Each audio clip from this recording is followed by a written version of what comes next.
This is Big Tasty Sports. It's round 3 of the NFL Divisional Breakdown Preview Series. A big night for me as we get to the NFC North. And of course, Yanni's back with me to maybe console me after we talk about the Vikings. How's it going, man? Hey, do not count your chickens before they're hatched, even if you're being pessimistic here. There could be more there than anyone knows. I am looking forward to you talking me into it, man. I can't wait. So we are taking these divisions one at a time leading up to the beginning of preseason football. If you didn't catch it, we've gone through 2 divisions already, the NFC West and the NFC South. Kind of get some of the bad teams out of the way, but also I felt like we came across some at least interesting looks as far as bets go and some good information there. So maybe go back and check those out if you haven't. And also, while you're here, drop a like because it doesn't cost you anything. And I have to say it, so you might as well do it. All right, that's it.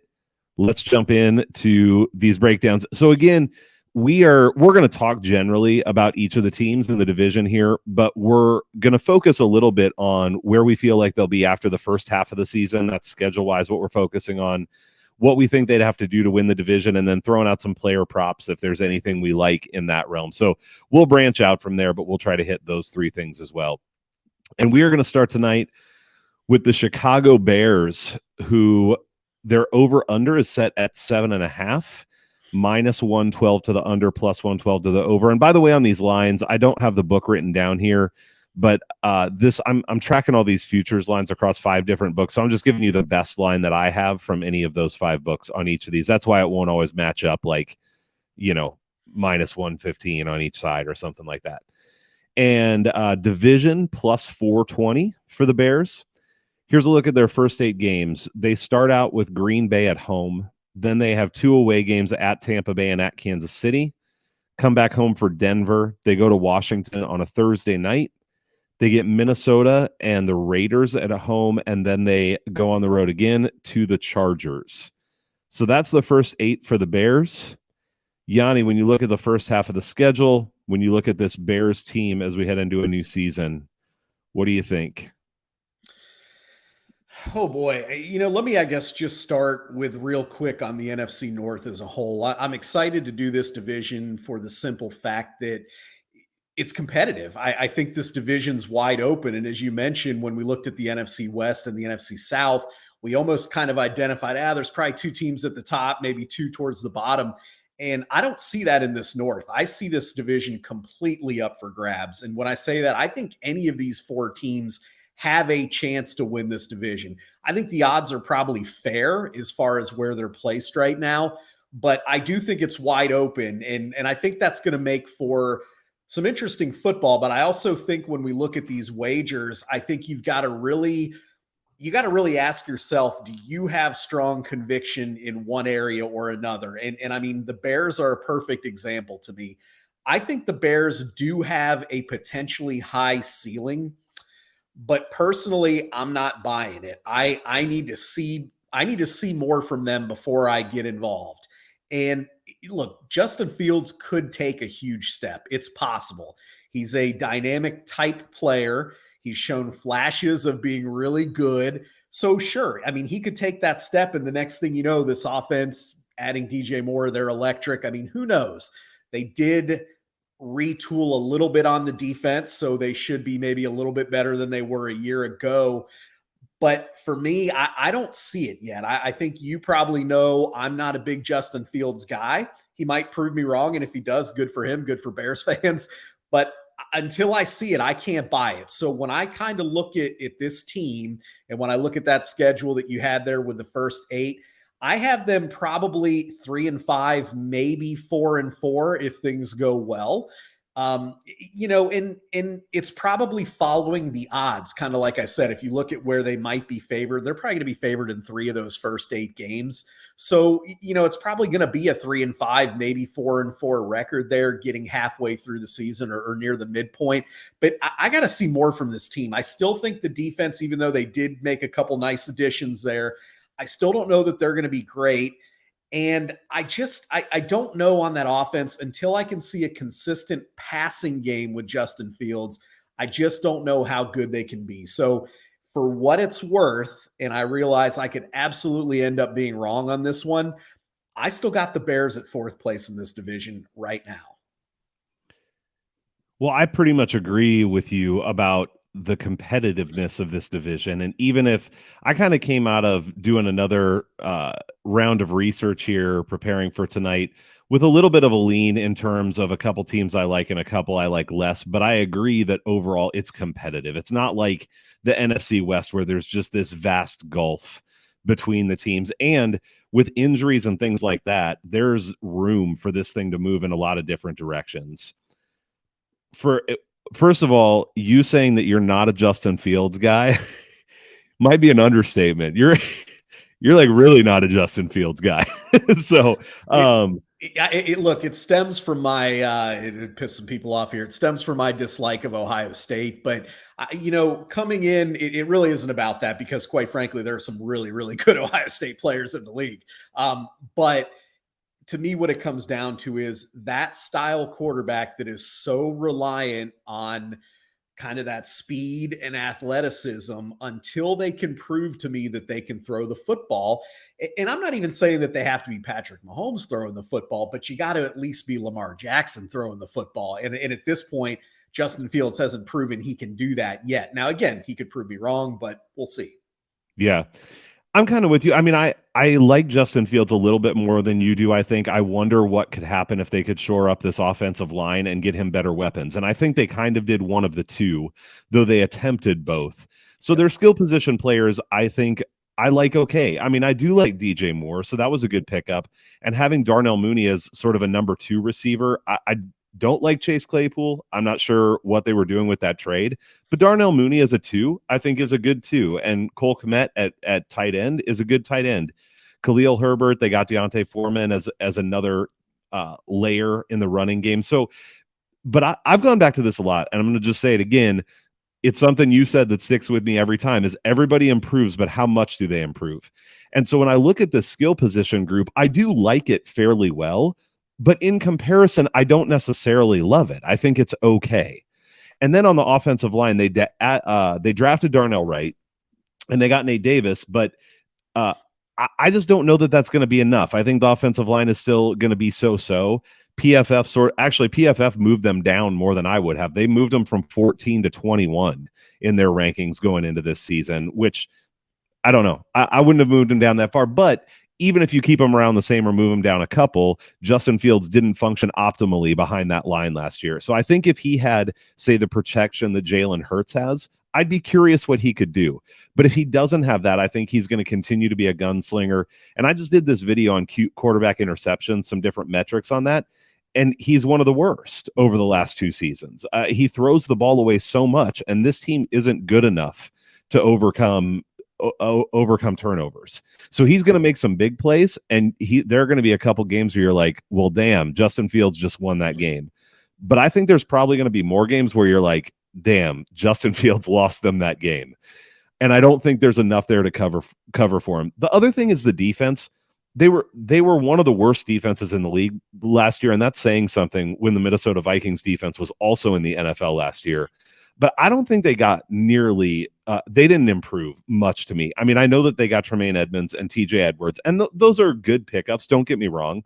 But adding a couple linebackers to a defense that struggled across the board, I just don't think is going to move the needle nearly enough. So the Bears are a team that actually, before kind of sifting back through all this stuff, I felt high on, but I don't think it was based on much. And after going back through it all, I agree. I think that they're rightfully listed in 4th here, though they're not necessarily terrible, and they could surprise some people. The other thing that I will say for them that is interesting to me is in my strength of schedule ratings, I have them ranked as having the easiest schedule in this division. Yeah. And so I think that can make a little bit of a difference. But when it comes down to it, I had them exactly where you did after 8 games, which is 3-5.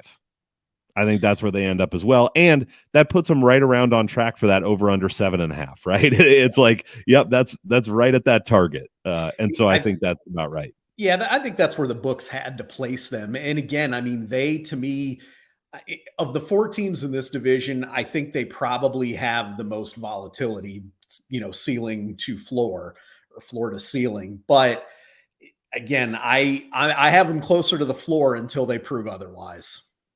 Yep. Well, so I will say, talking about what it would take for them to win the division, I think it's Justin Fields taking some significant steps forward. And then secondarily, I would say the defense that has not added tons of pieces playing reasonably better, where at least they're sort of an average defense. Are there any things you'd add in terms of what gets them there? No, you nailed it. I mean, and at the end of the day, I mean, you bring up a great point on the defense, but realistically speaking, this team is going to live and die with Justin Fields, probably not only this year, but maybe in the future, depending upon what happens. And could he take that step and be a top 5-6 guy? Maybe. I mean, we'll see. If that happens, then sure. I mean, this team could win 10 games. You never know. But I just, at this point, I got to see it. I don't believe it. I think the only way they win this division is if Justin Fields truly becomes that elite guy. Yeah, agreed. All right. Well, what about any player props that are interesting to you when you look at the Bears? Yeah, so what I tried to do with the player props, because we talked the last couple divisions, and we said, well, you really got to take the unders. I mean, that's basically what we said. And I felt like, we got to have a little fun here. We got to try to shoot for some overs and find some things that are playable. And I think in this division, I found a few. But, to me, I understand that Justin Fields, probably both personally and from the coaching staff, they want to make him a little bit more of a thrower.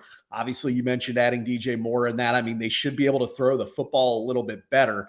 But I still like his rushing yards. And to me, it's almost a slam dunk with the injury caveat. I mean, obviously, quarterbacks that scramble around a lot, they could, you could have a season-ending injury. You could have a 6-week injury. I mean, and obviously that crushes any over that you have. But his rushing yardage over, at least on DraftKings, is 825 and a half. And, he rushed for 1,125 yards a year ago, and that was missing 2.5 games. So, you're getting basically a 300-yard cushion with him missing 2.5 games a year ago. So even if that offense changes a bit to where he is throwing a little bit more, I think, he's just the type of guy that by default, he's going to have 70 yards a week rushing. I mean, it's just going to, whether you look up and it looks like he's doing it or not, that box score is going to have 70 plus yards at the end of the day. So to me, as long as he's healthy, you can take the over on those rushing yards. If he plays 16, 17 games, I don't think there's any question he goes over that. Yep. I like that too. I think he can't help himself probably. Yeah. Right. Like he makes a read or two, and then if that offensive line isn't keeping him totally clean, I think he kind of takes off. Yep. And it's just what he does. And another thing that just adds to what you're saying is you talked about him having 70 yards a week, but he's bound to have a few runs of 40, 50, 60 yards in one shot this year again, too. And so I agree. And I do think that someone a little bit smaller who runs like he does, there's absolutely the injury on the table, but I'd certainly rather have the over in hand than the under on that one. So, all right. Very good. Let's see. So I think that's all we got on the Bears. Any other bets or thoughts before we move on? Nope. All right. Next up, we go to the Detroit Lions. Their over under is set at 9.5, minus 120 to the over, plus 110 to the under. They're plus 145 to win the division right now. Certainly the shortest odds to win the division. They start out at Kansas City, kicking off the season on Thursday night in a showcase game. So that one, sometimes Thursday night games, it's a short week, but obviously it won't really be for them since it's the first game. Seattle and Atlanta at home. Then they get another Thursday night game where they go to Green Bay, Carolina at home, at Tampa Bay and Baltimore. And then on a Monday night, they have the Raiders coming into Detroit. The Lions have a lot of hype this year, Yanni. The odds show it. A lot of the commentators and articles show it. People are buying into Dan Campbell and the momentum this team built at the end of last season. Are you buying into it? Yes and no. I'll take the chicken way out here and say yes and no. You mentioned, I mean, they're favored to win the division. Dan Campbell's the favorite to win head coach of the year. what does that do to a team like the Lions that has been so bad for so long? And all of a sudden now kind of you got that bullseye on your back. Now, I do think Campbell has earned the trust of that team. They obviously play hard for him. I think they've done a nice job constructing that roster overall. I mean, they still have a few potential deficiencies. You can say what you want about Jared Goff. I actually think he's probably the X factor here on this team, depending upon what we get from him. We had a pretty nice season from him a year ago. Can he replicate that or even improve upon that? But I do like this team. I just, it seems crazy that hype would scare you away from a team. But, to be honest, that's kind of where I am with this Detroit team. And when you look at like the division odds, I really, as I said at the opening, this division's up for grabs. So when you talk about like a plus 145, that's nowhere near enough value for me to take a swing at something like that. I think their over-under win total, when you look at their schedule, is probably right around there. I mean, if you kind of look at it that way. So, but they're going to have a lot. And you mentioned their first 8 games. You put them up on the graphic there. There are some really interesting, important games there, and kind of they're going to determine what this season is for the Lions. Obviously, I don't think we expect them to win at Kansas City. Could they? Sure. I mean, I think they on any given Sunday, they can beat anybody. I think they're good enough, but they're probably not going to win that game most likely. But it's like the next 2 games that I think are really interesting there. When you look at Seattle and Atlanta, they get them both at home.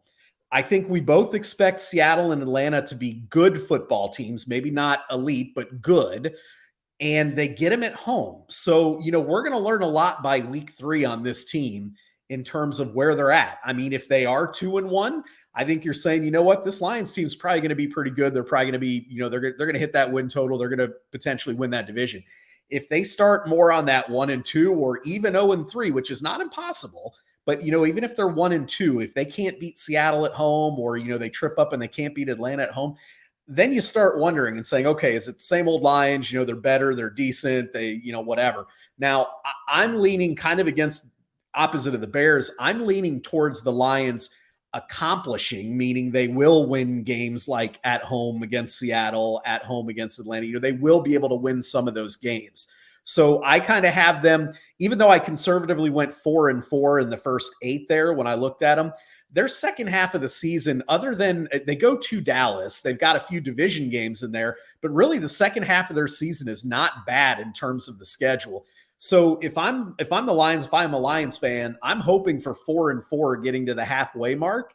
And then I think they have a legit shot to go 5-3 or 6-2 down the stretch and, get to that 9-10 win mark, potentially win the division, or at least maybe, snag a wild card there. So it's a long way of saying I am buying the hype because what I like is their offensive line. I think their offensive line is really good.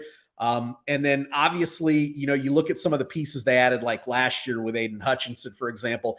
Their draft was criticized a little bit because they may have reached a little early compared to what some draft pundits said, but they got some good players in that draft, potentially that, guys that'll come in and start when you look at Jack Campbell on defense there and Jahmyr Gibbs at running back. So, I mean, I think this team has some really, really good pieces. The hype scares me a little bit, but I think they're rightly so favorites. The last thing I'll say, though, is I don't know, other than I'll share some player props here in a second, but other than that, I don't see where the betting value is for this team because it seems that it's probably spot on from what they are. Yeah, that's great. I was just flipping over to some player props here to look, but let me just kind of go off of some of the stuff that you said. So number 1 on the schedule, I actually look at that 4th game, which is at Green Bay on a Thursday night. When I was going through the schedule, I thought, Green Bay, okay, we'll talk about Green Bay and where we think they're at. But going to Lambeau on a Thursday night, I think is a tough assignment no matter what. And like you said, this first 4 games feels so important to me. Because if they somehow lose those first 3 and then they have to go to Lambeau on a Thursday and they could be 0-4, I mean, they dug themselves out and finished the season well last year, but you don't want to put yourself in that spot when you're expected to win the division. And so I think these first 4 games are going to be really big. On the other side, if they can find a way to beat a Kansas City team that will get there eventually, but maybe is not quite what they've been at times in the past, and can get to 3-0 or 4-0, that hype is just going to pick up. So I really do think those first 4 games are really interesting and really big for the Lions. In terms of this team overall, I mean, I'm going to talk about some specifics, but I also like to just kind of get a feel for what I think on both sides of the ball, and offense and defense. I kind of sum it up as like, yeah, pretty good. Not like, oh my gosh, this is unbelievable, but not meh either. Like, yeah, pretty good. So on the offensive side of the ball, Amon-Ra St. Brown, phenomenal receiver. He stays healthy. I mean, yes, Justin Jefferson's in this division, but I think this is a guy that's up at the top of the league when it comes to receiving. Marvin Jones Jr., fine. They got Sam Laporta. We'll see how he fits in at tight end, but I think that certainly could be one of those good pickups that you talked about. Mm-hmm. And then David Montgomery was a serviceable back in Chicago, and I think maybe just provides some stability along with Jahmyr Gibbs there. And I like Gibbs as well. I think he fits that offense well. It allows Jared Goff to check down to him if he wants to and probably get him in space and for him to be able to make something happen. But you talked about the biggest thing, which is the offensive line. And this is, I appreciate that you never let the lines go undervalued, because it's easy to look at the skill position players and get really excited. But if you don't have solid people in the trenches, it just doesn't matter as much. And this is a line that is solid at all 5 positions across the board. Pro Football Focus has them at number 5, up from number 8 going into this season. And I don't think that that's crazy. And you give Jared Goff time here. One of the most interesting things from this, the interception breakdown I did, is if you just look at Jared Goff's 2 years with the Lions after he came from the Rams, he's been second best in the league in not turning the ball over. And if that line keeps giving him time and this offense isn't giving the ball away, and then you have a defense that's serviceable and isn't necessarily going to get blown out of the water, I think it's a good recipe for them to be able to win games. I think Jared Goff is not one of the top quarterbacks in the league necessarily, but I think he's a good fit in Detroit. I think that's a really good spot for him. On defense, they have added some pieces. Emmanuel Mosley, CJ GJ, Cam Sutton, got Jack Campbell in the draft. And Hutchison, I think he's a beast. I think that, not that last year wasn't a bit of a breakout, but I think he's going to become one of those guys that you have to really game plan for on the defensive line. And that's disruptive, and it takes people out of their game plans. And so I think him staying healthy is huge. There's a reason that I put him on the graphic instead of Jared Goff. I think that he's a big deal for the Lions this year. So I'm a little scared of how much we're lining up, but once again, I also have 4-4 written down on my paper here after 8 games. I think that's where they're likely to be. And it's funny because I actually have the same concern that you do, is when a team is a perennial loser, when they always fall short. And you could say, yeah, but they get new coaching staff, they get new players. There is something organizationally that lives there. It's just like the Steelers are almost always good, even if they're not good. You know, like it's just something that lives in the organization. And I think organizations can break out of that. It happens, but you have to see it happen. And so for me, if I was going to bet anything here, I would take plus money on the under 9.5 and hope that they go 9-8. I'm not betting that, because I think 9.5 is right on the money. Mm-hmm. And I'm with you. I would not bet them to win the division at plus 145. I think that's pretty terrible value given the razor thin margins in this division. So like you, I don't see a good way to bet this. Also, I will say strength. The other thing I forgot to say is strength of schedule. I have them as the second hardest in the division.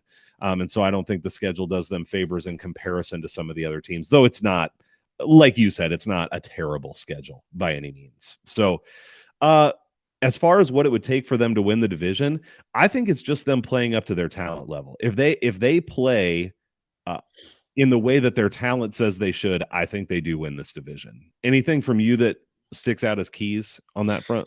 No, I mean, like you said, I think we're pretty aligned here. I think for them to win the division, we need that defense to probably be a little better than serviceable. I think they need to be contributing, and, contributing isn't just, hey, don't blow it. I think they're going to need to help, a little bit. I mean, can they get those strip sack fumbles? Can they get those takeaways that this team really is not used to getting? But you start mentioning guys like Hutchinson and CJ GJ and that, and it's like the pieces are there. can they get enough to really support that offense and make it to where they can just, truly explode on offense? Because I think you're right. The offense is going to be good, but could this team be really good if they get that support from defense? And I think that the potential is there. Again, we've got to see it, but I think the way you phrased it is good. If they play up to their potential, I think they will win this division. I think they should be favored to win the division. All right. What about any player props for the Detroit Lions? I've got a few, and again, we're kind of aligned here. So, you mentioned Aiden Hutchinson. So, defensive player of the year, you kind of got your big four there with Parsons, Bosa, Garrett, and Watt. And then there's a drop off, but that next tier, the first guy on it is Aiden Hutchinson. And I view, kind of like you, I view Hutchinson potentially that he could be in that exact same realm where he's fighting for that award with those other guys, because I see him very similar to a guy like Nick Bosa or TJ Watt. And he's at 25 to 1, to win DPOY. So I think when you look at a guy like TJ Watt at 6 to 1 or Myles Garrett at 7.5 to 1, then you see that huge gap to Hutchinson. And he's a guy, I mean, if this team improves, if he's among the league leaders in sacks and creating fumbles, he was the number 2 draft pick, right? So, there's already a little hype built around him. If the Lions are winning, there's a story. So I think there's some value there. But the other 2 props I have keyed in on, this to me is one of, if not the most enticing prop bets I've seen for a future in a while. And that is Amon-Ra St. Brown. You can find his over yardage anywhere from around 950, that range up to 1,000 yards on the season. Again, kind of like we said with Justin Fields, if he stays healthy, he's going to crush that mark. He's going to get to 1,300 yards, maybe even more if he stays healthy. So especially when you look to start the season, Jameson Williams won't be there to start the season, probably a few extra targets going his way the first, half of the season there. So I think his over, you got to pound that. And, again, you're hoping he doesn't get injured, but if he doesn't, he's good. So I really like that one. And the last one I've got is, I did have to throw one under in there. And that's the guy you mentioned, David Montgomery here. His over under on DraftKings is 750.5, even, minus 110. And when you look, first of all, his career, he did have 1,000-yard season 3 years ago. I'll give him that. But other than that, he's been right around the 800 mark. So he's right above that total.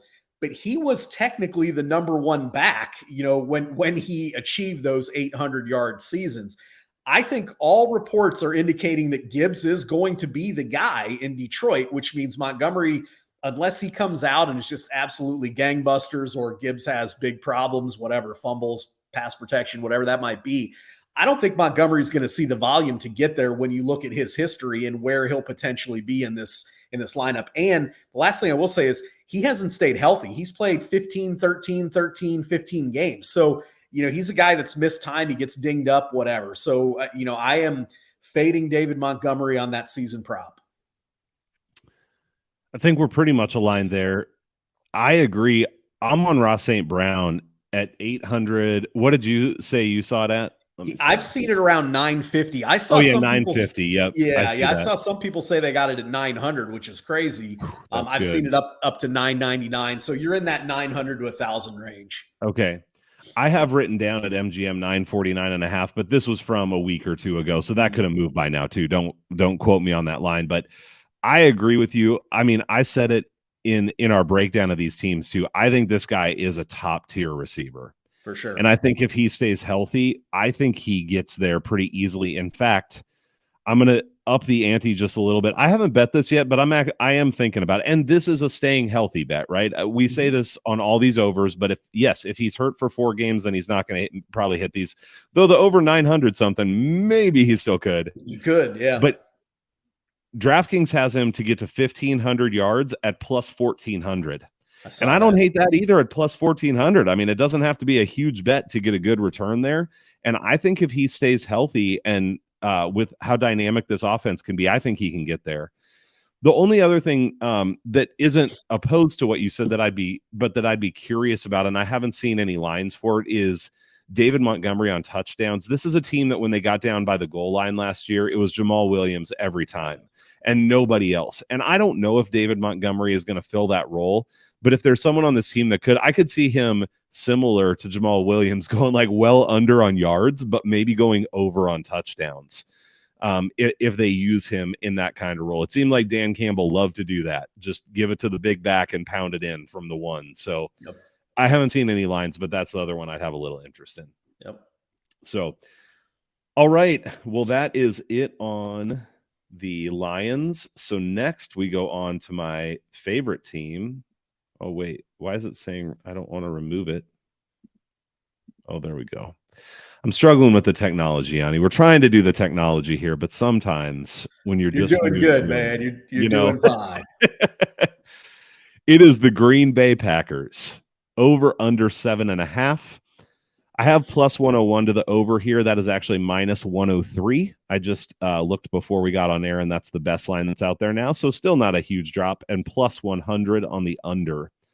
To win the division, you can get them at plus 500, though not all books have them there. The schedule in the first 8 games, they go to Chicago to start out the season, and then they play at Atlanta. They get New Orleans at home and then Detroit in that game that we talked about in Detroit's breakdown, which is on a Thursday night in Lambeau, the 4th game of the season. They go to the Raiders on a Monday night, and then they have an early bye in week 6.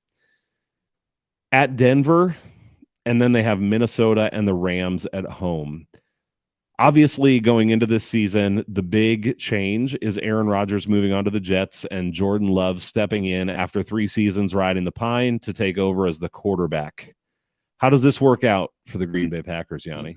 Your guess is as good as mine. I'll be curious to hear your thoughts on it. I mentioned the Bears are probably the most volatile team in the division, in my opinion. Green Bay's right behind them there, and really, I think a lot of when you're trying to project an NFL season or even handicap an NFL game, one of the things you want to know is what are you getting from the quarterback?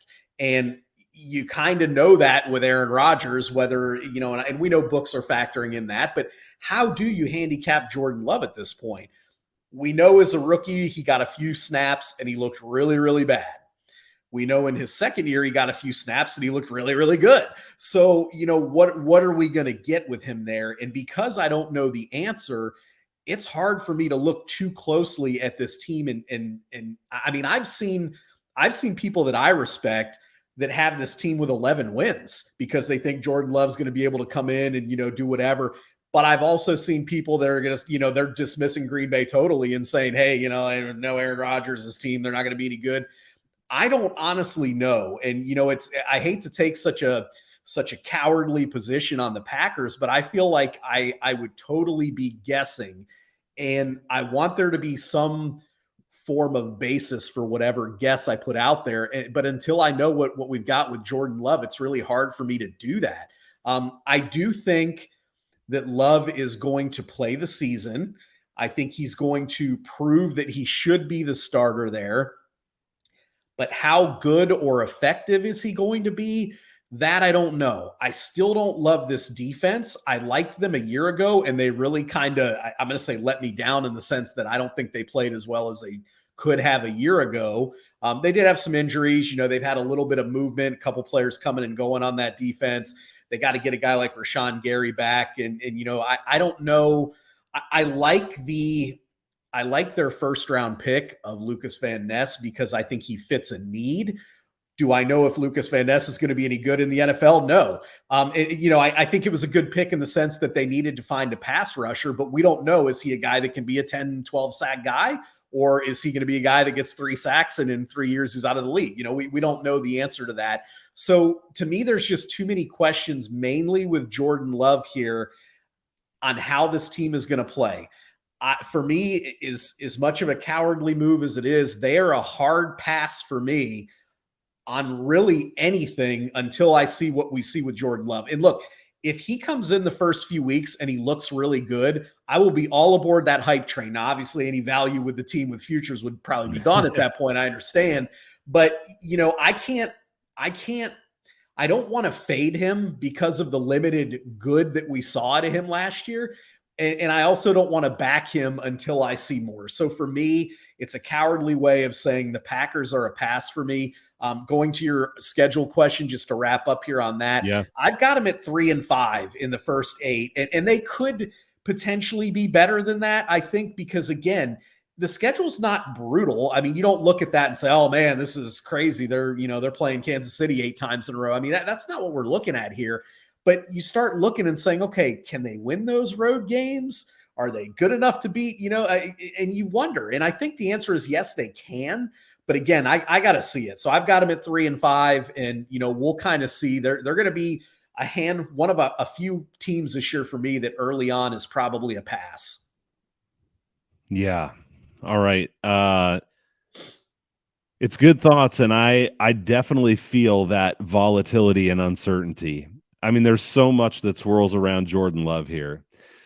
I try to have a coherent breakdown as I go through stuff, but I feel like I've just got different pieces from all over that kind of go into the bucket for me with the Packers here. So number one, I have their strength of schedule as the easiest in this division overall. Same. Yep. Okay. And so that you have to take that into account, especially when you're looking at over-unders, just where you think they're going to end up. I do think that, so Jordan Love, in the limited action we saw from him, it was good. What we last saw from him in college, especially, I just did the turnover video, so that's why this is on my mind. But I do think turnovers matter. Like, this is one of the things, it's an interesting dynamic that I wanted to highlight, is Aaron Rodgers has historically been far and away the best quarterback in the league at taking care of the ball. Like, it's not even close. And he didn't have as good of a season last year, but his bad season was slightly above average still. And so you're losing the guy that's the best in the league historically at taking care of the ball, and you're bringing in a guy that in college did not take care of the ball. And he's not the same guy now. It's 3 years later. He may have totally fixed that and be awesome. But I don't think that this is a team that can afford to have him turning the ball over a lot. And I wonder if he's going to make mistakes. Like, yes, he's got some experience. He's been on the bench. He's been learning. But now he's the guy. And what does that look like in year one? And so that's one of my concerns for the Packers, is I don't think they are good enough this year to withstand him turning the ball over a lot. I do like their offensive line. I like their skill position players. Okay. I think I'm a little higher on the defense than you are. I do think the injuries played in there, and I think that they showed some real flashes down the stretch, even in the season that was getting away from them. So I like the defense pretty well. Obviously, injuries make the difference there. The best way that I've found to try to figure out where I'd want to place this team is to compare them to the Bears, because going into this, those are the two teams that I would have put it at number 3 and 4 in some order. Whether I end up there or not, we'll see, but that's where I've been at. And so as I go through and look at it, I have the Packers schedule is a little bit easier, and both these teams are at 7.5 for their over under too, right? In terms of the offensive skill position, I kind of like the Packers slightly better. Honestly, I like the youth that they have, but I would say it's very close. You can't discount DJ Moore. I mean, you've got Christian Watson, Romeo Doubs, Jaden Reed. These are Luke Musgrove. This is a young skill position group, other than at running back, where they have Aaron Jones and AJ Dillon as the veterans. So we'll see what they can do. I like the offensive line significantly better in Green Bay. And I think that matters. I think Jordan Love is going to have a better experience than Justin Fields in terms of protection. I like the defense in Green Bay significantly better than I like the defense in Chicago. And so I end up giving an advantage to the Packers in almost every category, except for the fact that I know Justin Fields is dynamic and can run and can put a team on his back at times. And I have no idea whether Jordan Love can do that or do anything else.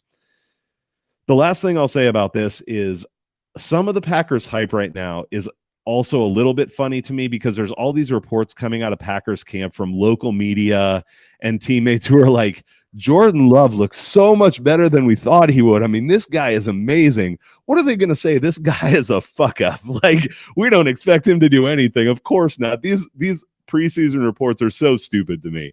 So I don't put any stock into that stuff. And I think the Packers should be happy if they get a Jordan Love who is near the middle of the pack in starting quarterbacks this year, even slightly below. I think they should be happy with.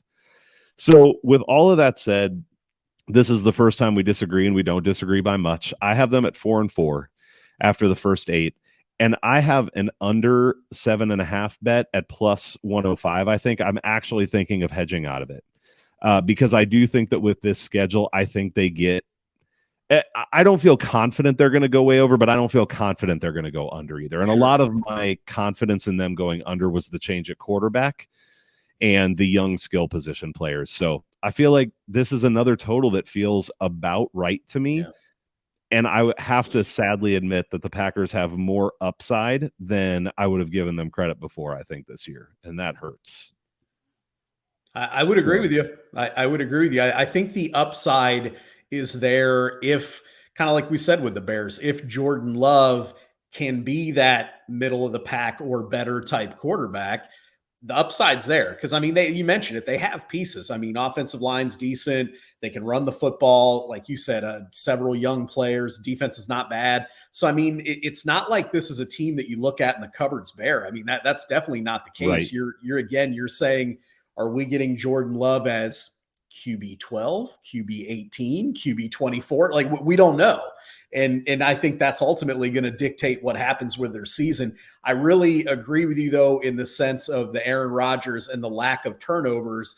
Any quarterback coming in is going to obviously be a downgrade in that step, as you mentioned. So, how is Love going to react? How are the fans at a home game going to react if he throws a couple picks, which, I mean, it's likely to happen, right? I mean, Rodgers really never did that, very rarely did that. So how does he respond to that? Can he brush that off? Can the fans live with that? I mean, what does that do to that team? I think that's a really interesting point. Yep. All right. Well, let's move on to player props. I do have some that I like on this team, but why don't you kick us off if you've got any? I've just got one, and it may seem a little contradictory because I'm sitting here saying, I don't know if Jordan Love's QB 12 or 14 or 18, but I do like his over passing yards here. It's only 3,300.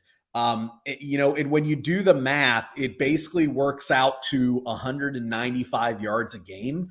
If you break it down in a 17-game season. And in today's NFL, he's not a running quarterback. Like Fields, you could say, well, I don't know if he'll get that because like you said, he could break a 60-yard run, whatever. Maybe he's not throwing the ball. And I understand Green Bay is going to try to run the ball with Jones and Dillon. I think we all get that. But you kind of mentioned they got some nice speedy weapons on the outside. They got some potential there. If you're saying he's got to hit 196 yards passing on average there, I think with this team, he can get that done. So, and I should mention that's at plus 125 on DraftKings. So you get some plus money on that there. And, again, do I love a bet like that? Probably not, just because of the uncertainty of Jordan Love. But I do think it's worth taking a look at, even if Love isn't maybe a great quarterback. Maybe, like you said, he turns the ball over. We don't know. 196 yards a game in today's NFL. I don't know. Doesn't seem impossible to me. Yeah, it doesn't seem impossible. Though I'll be all right if he throws for like 65 a game. A couple things on Jordan Love. So, and I have not bet any of these for what it's worth, but things that I'm interested in the over on the interceptions. 13.5 is what I saw. I think he's likely to have a couple games where he throws 2 or 3. I think just coming in first year as a starter and some of his past performance that's likely. And so I do like the over on the interceptions. Yep. I also like the under on the TDs. I think this is a team that's going to try to run a lot. And I think with that defense, they could be in some lower scoring games. I'm not sure that this is a really high scoring offense this year. And so 22.5 is what I have written down here. Again, I'm not saying for sure it's still at that, but that was at Bet Online. It was 22.5. I like the under there. And then the other under that I like, which maybe I could get burned because we're talking about them running the ball a lot, but is Aaron Jones under on rushing yards. The reason why is Aaron Jones is getting older, and he's a good back, don't get me wrong. But if people are going to try to take away the run, I think A.J. Dillon maybe carries more of the load this year. If anything, I would, A.J. Dillon's rushing total is 50 yards shorter, but I could see him being the one who ends up with more carries and more yardage. And so I don't mind. I could see Aaron Jones actually catching the ball frequently as opposed to running it. And so under 799.5 is the last that I saw on rushing yards. I don't mind that for Aaron Jones either. Any thoughts on those? Well, we saw that down the stretch last year where A.J. Dillon did seem to get a little bit more of the feature workload, and Jones was a little bit more of the pass catcher. And, so we did see a little bit of that shift down the stretch. I think you're right there. The only thing that makes me a little nervous about, because I looked at both of their rushing props as well, the only thing that makes me a little bit nervous is, and again, kind of contradictory to what I just said about Jordan Love's passing, but I have a feeling that at least early in the year, they're going to try to run. And, could it be one of those things where it ends up with both guys get 900 yards type thing? To me, that is a feasible result with this team because I think their offensive line is a decent run blocking unit and, they may want to protect Love early in the season. So, I'm a little shy. I'd be a little gun shy on that. But I think what you said, we saw come to life the last 5-6 games of the season for them last year. Yep. All right. Well, that is the Green Bay Packers. I'm going to be so disappointed if they have what at first sounded like a rebuild and then they're still good. That would be such a Packers thing to do. Just kind of say that as a Vikings fan. It never ends. I mean, we saw Brett. We saw the transition. It's not impossible. Like you said, some organizations kind of have that curse. They do. Others sometimes kind of have that luck. You never know. Jordan Love's a NFC Pro Bowl quarterback next year. You never know. Speaking of an organization that always finds a way to lose, let's talk about the Minnesota Vikings. Their over-under is set at 8.5. Little juice to the over, -121, plus 116 on the under, plus 300 to win the division. They start out with what hopefully will be a gift as Tampa Bay comes to town. Then they go to Philadelphia on a Thursday night to reprise the drubbing that they took last season. They have the Chargers at home. They're at Carolina. They just go back and forth, home and away here. Kansas City at home, at Chicago. San Francisco at home on a Monday night, and then they go to Green Bay, and that is the first 8 games of the Viking season. We know that Justin Jefferson can make some circus catches, but can the Vikings do anything with it, Yanni? I think they can, and I don't. Last year, it was very trendy to bash on the Vikings because they weren't as good as their record. I mean, I think we can all agree that. But I think it got overblown, and I think it went too far in that direction where it was all of a sudden it became this team's terrible. They should be 0-17, and that's an over exaggeration. I mean, the reality of it is we've seen, and really since Kirk Cousins has been there, this team, they play to their competition a little bit. I mean, whether they're playing the Chiefs or whether they're playing this year's Tampa Bay, it's like you feel like it's going to be a game. I mean, that's how I feel. I mean, you're a fan, so you probably know better than I do, but it almost feels like they had that drubbing against the Eagles last year. But realistically, other than that, it's like every one of their games, it's a one-score game. So I think that this team, they've got to find ways to consistently be better and win. But I think that they can. So let me break down what I have here. First of all, I do like their win total over. I think that they can get to 9 wins. I think 10 is a possibility, based on when you look at that schedule and there's some killer games on there. I mean, you mentioned at Philadelphia, I think they go to Kansas City, if I'm not mistaken. I mean, Kansas City's at home for them. At home. Okay. So, regardless, there's some tough games on there. And, let's just say for sake of argument, they don't win those, which, by the way, I think they can. I mean, again, we saw them win some games last year that, it's like, whoa, how'd they pull that off? So, I mean, I think any given Sunday, they can do that. But even if they're going to lose those, I think the key for them is what they do inside the division. I think for them to potentially win this division, which I think is possible, and certainly go over their win total, they've got to kind of dominate the division because they can beat Green Bay. They can beat Chicago. They can beat Detroit. So they have to. And to me, that's what the success of their season is going to hinge on. I mean, obviously, yes, they're going to have to win a game like Tampa Bay, a game that they should win. But I think it's all about the division. Can they go 4-2, maybe even 5-1? I mean, that's asking a lot, but it's not impossible. I mean, if you told me, hey, they're going to go 4-2 in that division, I'd say, yeah, it's possible. That could happen. So to me, that's where the success hinges here is they've got to do really well in the division. But here's what I like. They have stability at the offensive line. And even though their offensive line isn't great, it's solid.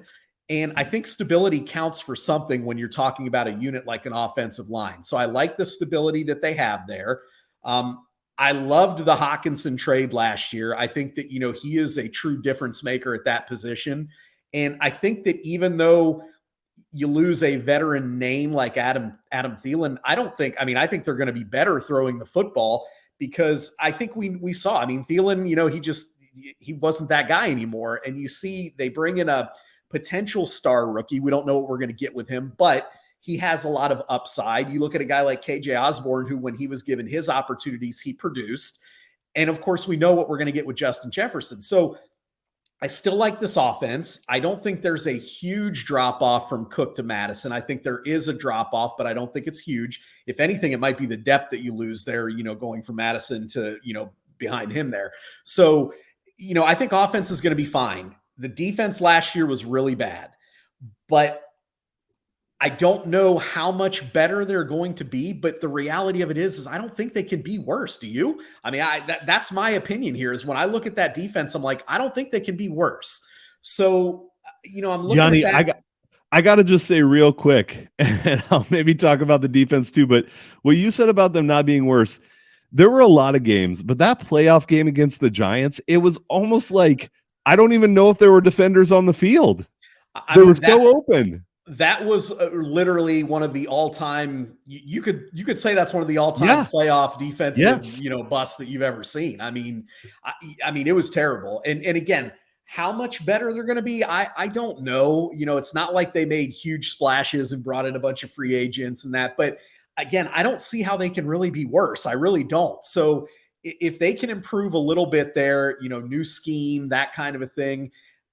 They don't necessarily, they're a team that they can score. I don't think they necessarily need to hold opponents to 10 points. That's not what we're asking here, but can you hold them to 24 points? Can you hold them to, that's really what you're, right. So I think to me, I am probably higher on the Vikings than many people are.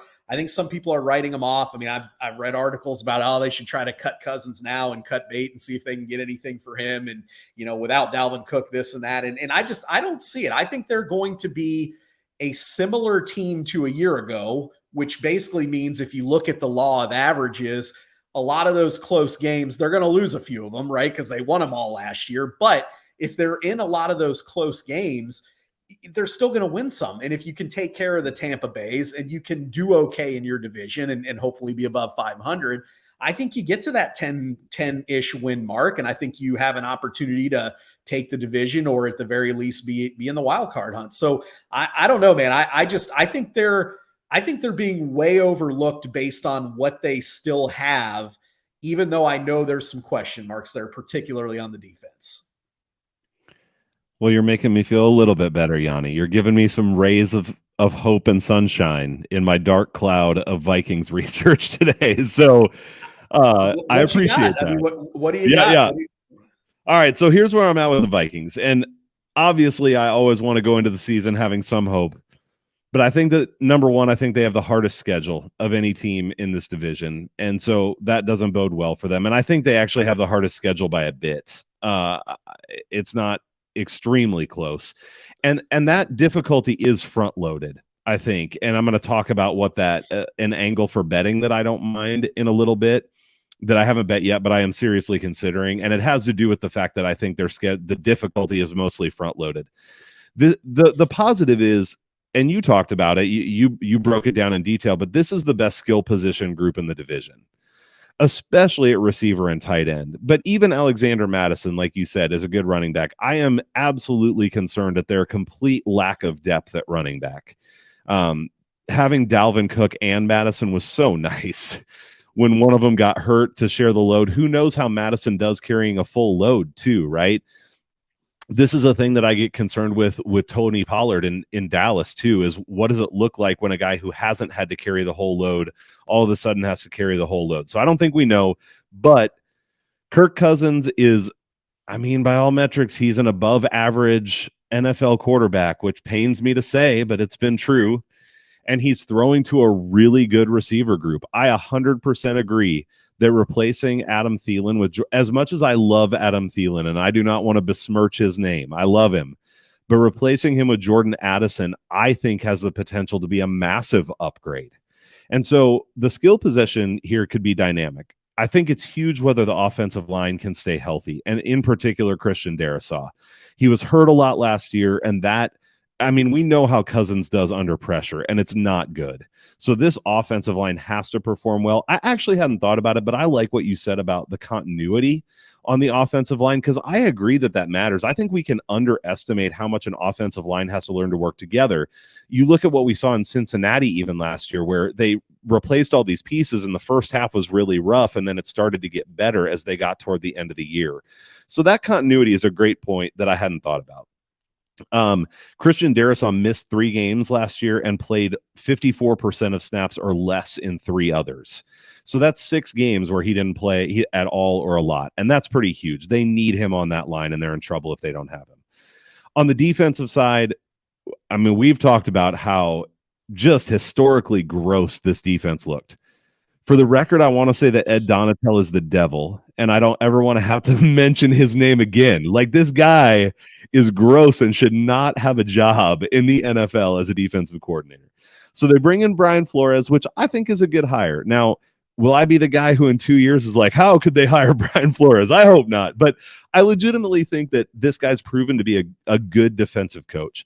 And one of the things that he brings to the table that I really like for this Vikings defense is they don't have the talent to sit back and let people chip away at them. And that's what Donatel did over and over. Let's play 10 yards off. We'll give them 7-yard passes. Well, I mean, that's just never going to translate to anything good. Flores, when he was in Miami, led the league in defensive pressure percentage. And so I think if he can bring that pressure mentality, look, I'll give up some long touchdowns if it means that we can also get some sacks and potentially some turnovers. That's a trade I'm absolutely willing to make, because this defense is not good enough to sit back and try to play bend, don't break. They have to play chaos and try to win the turnover battle. Honestly, I think should be their goal in every game. And if they can do that and turn the ball back over to a good offense, I think that's a recipe for something positive to happen. Like you said, they didn't make any great pickups on defense, and they lost some pieces too. So I don't know, break even maybe on the defense in terms of the personnel there. Look, it's really not, and I haven't had a lot of conviction on this division as we've chatted tonight, but I think you're understating the importance of Brian Flores. And I think, like you said, you could argue that Ed Donatel is one of the worst defensive coordinators we've seen in recent memory. Yes, I would argue that. You could. And I mean, I think conversely, you could argue that Flores is potentially one of the better D coordinators, coaches we've seen in recent years. So I don't think you can understate that, because if you think about it, even if the Vikings defense is, let's say they're understaffed from a talent standpoint, maybe they don't have as much talent as some of the other teams in the league. It's the NFL. I mean, the talent disparity is not huge, team to team, position to position, player to player. So it's a lot coaching. I look at that and I'm like, to your point, how much worse from a personnel standpoint is the Vikings defense than the Bears? I mean, is it drastically different? Not. I mean, probably not. You're right. Even the Packers, I mean, they're probably not quite as good talent-wise, but are they that different? So I think you can't understate what Flores potentially can do on this defense, which is why I said, despite the lack of big free agents or big signings coming in, I think by default, they've got to be better. I really believe that. And does that mean they're going to be a top 10 defense? Not necessarily. But can they not give up 1 million points to Daniel Jones in a playoff? I mean, to me, that's what we're saying here is like, just be not embarrassing. Just be, that's a great way to put it. Be not embarrassing. Totally agree. And I think they can do that. It's so demoralizing to watch a team that you like and just go, there's no chance that they're stopping anyone. Like that's where I say, even if the chance was, man, they're creating some havoc and they might get a turnover. Hey, that's a little bit of hope. And they didn't have that last year. So yeah, absolutely. Well, that's good. And this is actually making me a little bit more positive, truly, even just talking through all this. That's where it's fun to talk through. The bet that I was interested in, and I actually, did you say where you have them after 8 games? Where you see them being? I've got them 4-4, and I know that there's obviously, you look at that at Philly. I mean, you got Kansas City. Like, I get it. There's some likely L's in that first 8 there. I get it. But I think they can get to 4-4 in those first 8 there. They could be kind of up, maybe. I mean, is it an easy 4-4 path? Probably not, but I think they can. And I think you're right. If they can kind of get through that first half of the season and still be in the mix, even if they're 3-5, I think that if they could at least get to 3-5, I think, like you said, there's enough opportunity in the back end. A lot of it, they're going to have to hold serve against teams like the Lions and that, but there's enough opportunity there for them to still get to 10 wins, in my opinion, 9-10 wins, beat their win total, potentially win that division. So I think I know where you're going as far as your potential bet. And I would say I'm right there with you, but yeah, I'll give the mic back to you on that. Yeah. So my bet is I have them at 3-5 after 8 games. I actually toyed mentally with 2-6. I think especially after us talking through this, 3-5 feels better to me. I mean, they just have a lot of tough games in that first part of the schedule. And it's like the teams that are easier, they play on the road too. Right. So I think that's the tough thing. And do they have a chance at home against San Francisco and Kansas City and the Chargers? Yeah, probably, but I wouldn't favor them in any of those games still, even at home. And so the bet that I'm interested in is right now under 8.5 at +116. And then we get through those first, whatever you would want to play, 7 games. I mean, their 7th game is San Francisco on a Monday night. Then they're at Green Bay. Even if you think they can win that game, if they're 2-5 or something like that, then I think you might get over 8.5 at plus money as well. And you could hedge out at that point. So I just think with the difficult start to this season, I see them being more likely to start on a track that looks like under 8.5. Though this is another team, especially after us talking through it now, I think that 8.5 is where the line should be set. They probably end up around 8 or 9 wins, depending on how few of these games break. You're right. I mean, that line is, I think all of these win totals in the North are probably right where they needed to be set. I do think, going back, I think the Lions and Vikings are probably a little more, I'm going to say, locked into being around those numbers as opposed to maybe the Bears and the Packers are. But I think you're right. I mean, I think that 8.5, I mean, that's probably where the line has to be set. And then, like you said, you're doing one of two things. Either you have strong belief that this team is going to overachieve or underachieve, or like you said, you're either trying to kind of play both sides there, if you could do that, or you're waiting and seeing what kind of value you can get based on, like you said, studying that schedule. Yep. Well, let me ask this question, but real quick, let's say I don't have any player props for the Vikings that I'm especially fond of. So did you have any player props on them? Yeah, I have one that I love. And then I'll give you a few to consider. I think that the ones I would consider is Madison's rushing total. Now, again, can he stay healthy when he's kind of the 15-20 carry guy versus the 5 or 6, 7 carry guy?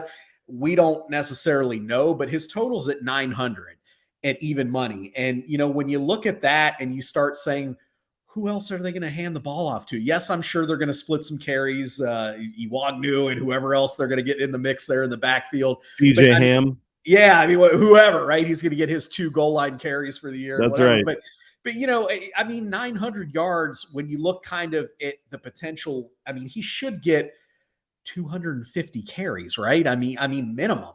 And when you look at that, it's like 3.5 yards a carry kind of gets you to that number. So, to me, I think that's one you can look at. You could toy.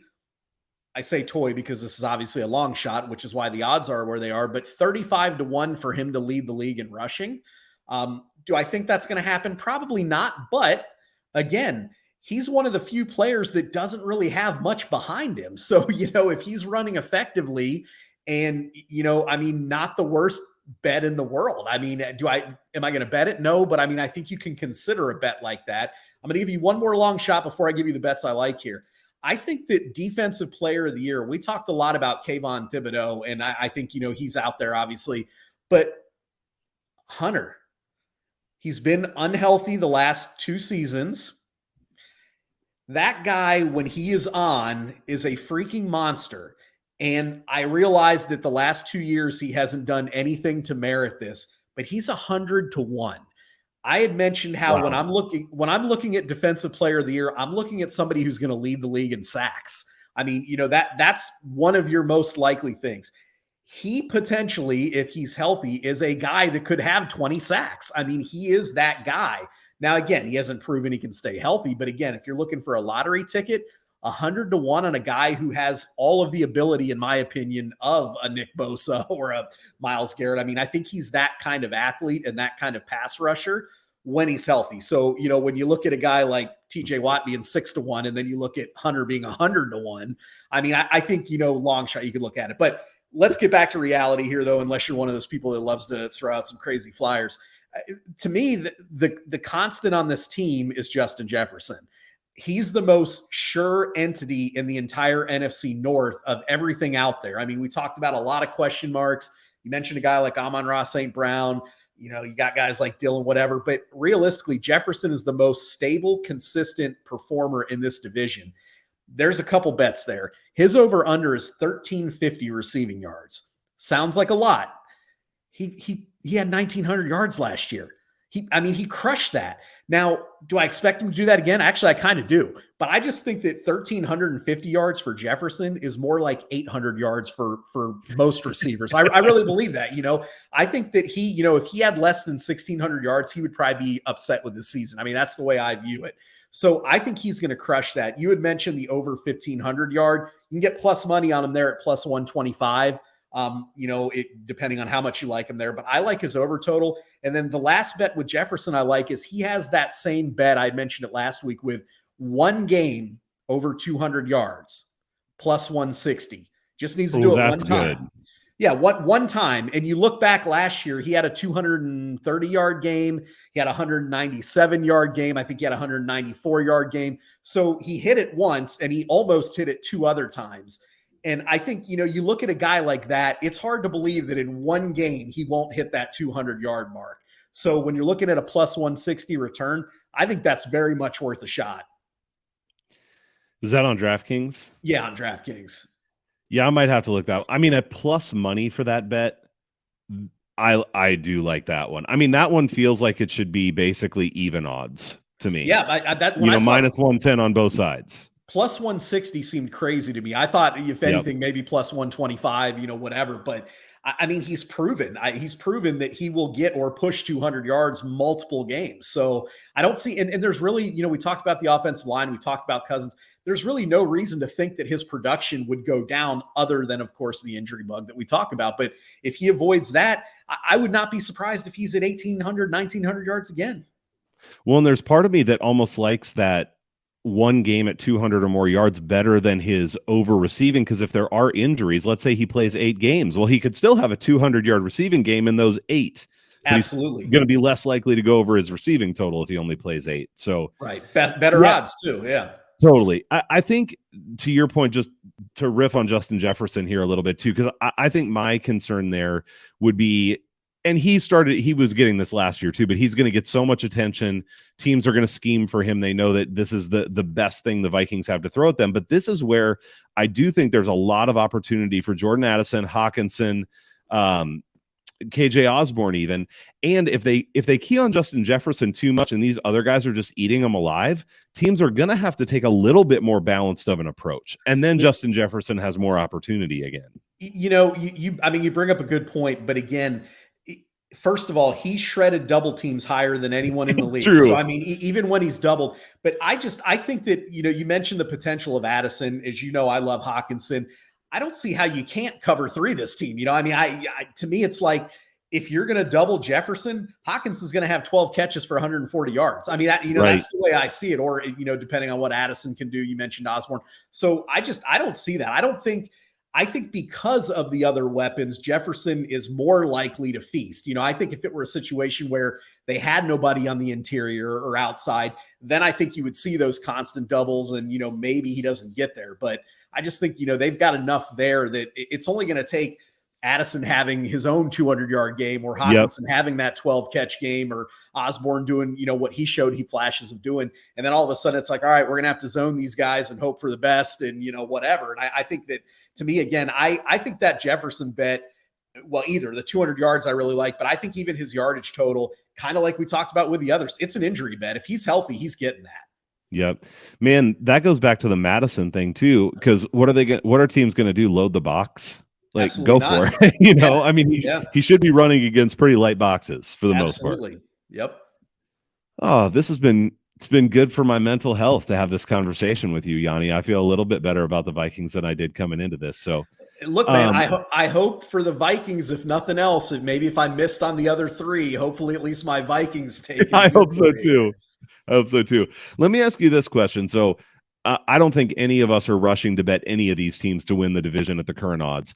But if you had to bet one of them at the current odds, so not just who you think will win, but at the current odds, which I think it was plus 145 on the Lions, 300 on the Vikings, 425 on the Bears, and 500 on the Packers, where would you go if you had to bet one of those? Yeah, I mean, because I think it's wide open, obviously, like we said, I'm not taking Detroit. There's there's not enough return payoff there. I'm going with Minnesota, and I'm doing that under the guise of you're getting double the payoff with the Lions. And, essentially what I'm betting there is that a team like Green Bay or Chicago that does have a ceiling, they don't reach that ceiling, right? So it becomes kind of a Viking-Lion duel. And, the plus 300 to me, and really, when I say the Lions should be favored, I agree with it, but I think their odds and the Vikings odds should be a lot closer than they are. To me, if you're looking at kind of the value play, I mean, let's say we have the Lions at 40% to win the division. I'm just putting it out. I mean, I've got Minnesota at 35%. They're not, in my opinion, it's not far behind. Yeah, agreed. I'm gonna have to do some update because I think after this conversation, especially in doing more research, the Bears seem like the low man on the totem pole to me. So I would probably go with the Packers at plus 500 if I had to pick one. I think that's good value for the ceiling they have. But I will say after this conversation, I think the Vikings would be the one that would be in the mix for me of who I would pick at those odds.